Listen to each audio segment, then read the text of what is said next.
kulturgintzaz galdetzen didate eta galdera potolo da benetan Bizkaian esaten dugun bezala posto jarrikoko berbak dira horiek.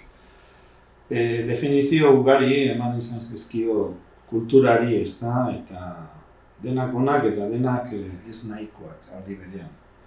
Nik gehien maite dudana Levi Straussek Bihinola emandakoa da.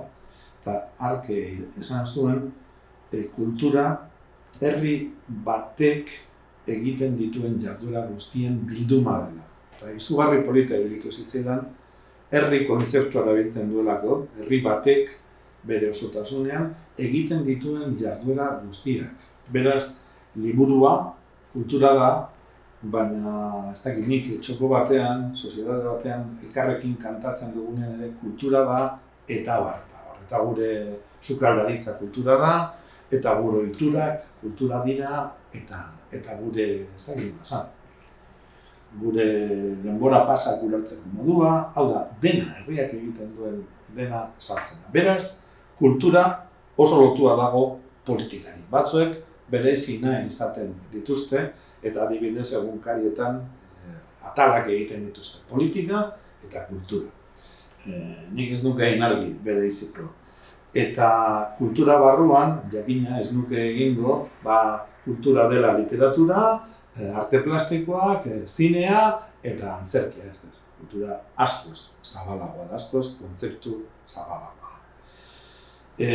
Problema da, herri honetan, benetako plangintza politikorik nik ez dudala ikusten, oso gauza partzialak, oso gauza txikiak, oso gauza efimeroak ikusten ditut, baina urrutira begira, urrunera begira dagoenik bat ere ez dut ikusten, inondik ere, lehen aipatu dut, batasuna lortzeko, berriro lortzeko bat ere aleginik proiekturik ez dut inondik ere somatzen, eta politikan erren gabiltzan ezkero, kulturan ere oso erren gabiltza.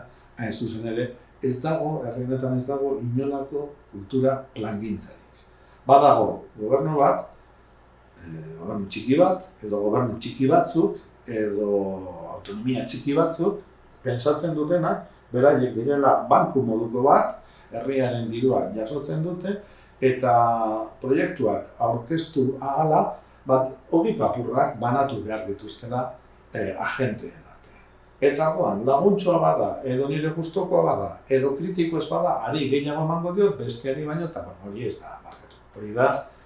Horri esaten zaio miseria, horri esaten zaio errukia, horri esaten zaio erdi aroan, markes batek bere zerekin, bere menpekoekin, bere morroiekin egiten zuen. Beste planteamentu bat egon beharko litzateke, eta gobernuan dauden horiek gogoratu beharko lukete gure langileak direla, ez gure agintariak. Gure langileak direla, eta guk ordaintzen digula, guk aukeratu ditugula, baina nolabait, herriak presio handiagoa egin beharko luke politikan eta politikan egingo badu, kulturan ere egingo du. Baina herria nahiko lo dago, nahiko lozorroan daukagu, zoritxarrez, nahiko desaktibatuta ikusten dut Euskal Herria. Fase bat, denok gogoan daukagun fase bat amaitu dugula eta pixka bat ustuta bezala gelditu gara, eta hor berrindartu egin behar dugu herria alde horretatik. Nik sekulako garrantzia emango nioke kulturari.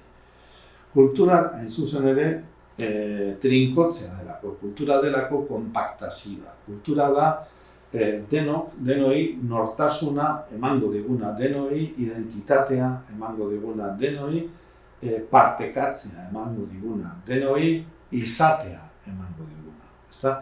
Eta horri garrantzi handia eman behar zaio, eta horretarako beharko litzateke proiektu handi bat, horretarako beharko litzateke adituak benetan lanean ipini horretarako. Eta sistema oso bat egin, lehen esan dudana, Zuberoatik eta Bilboraino, Bilbotik eta Zuberoaraino. Bestela alferrik da, bestela adabakiak ipiniko ditugu, baina jantzi edarrek ez dugu, jantzi osorik ez dugu inoiz josiko. Orduan, nik insistituko nuke, kulturgintza seriotan hartu behar dugula, Adibidez, ni haserretu egiten naiz, gobernu berriak eta antolatzen direnean, gobernu txiki horiek, autonomietan ditugun horiek antolatzen ditugunean, edo Iparraldean, edo Nafarroan edo, kultura kartera hori, kultura atal hori, nola zozketaz bezala ematen da. Bueno, orain honi dagokionen besteari eta aurrekontutan beti dago gainerakoen azpitik eta inondik kendu behar bada handik kentzen da, ezta?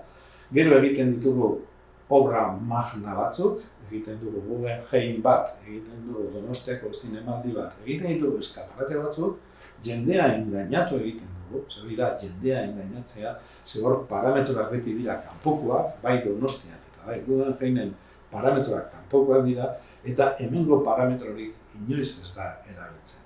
Hau da, Euskal Herriak zer eskaini behar dio lehenengo eta bat bere buruari, eta hortik abiatuta zer dauka eskaintzeko munduari.